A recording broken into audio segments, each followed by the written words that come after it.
చంద్రుడు శంఖం పూరించనే రాముని తీరు శ్రీరాముని తీరు అచల్ సమరం చేద్దామంటూ సైన్యం కదిలొచ్చనే హనుమంతుల తీరు ఇది ఆంధ్రుల పోరు ఒక యుద్ధం పుట్టింది సీమాంధ్రుల కోసం ఈ రాక్షస పాలననే చేస్తాము రాగంతం మీ కత్తులకు నెత్తులను వంచదు మా పౌరుషం దుమ్ దుమ్ దుమ్ తాం దుంకాడుతాం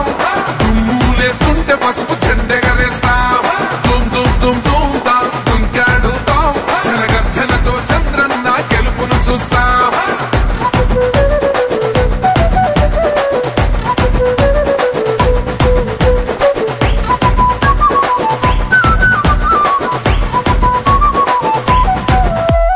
గొంతులు కోసిన కత్తులు లేవా సాక్ష్యం విలవిలలాడుతూ పోయింది రమా ప్రాణం నేలన తడిసిన నెత్తుర తిలకం దిద్దా ఎవడొస్తడ రండి రైగ మేం అస్సలు తగ్గం మీ రౌడి జానికి మో పౌరుషానికి మొదలైనద యుద్ధం గెలుపెవడద చూద్దాం ఓహో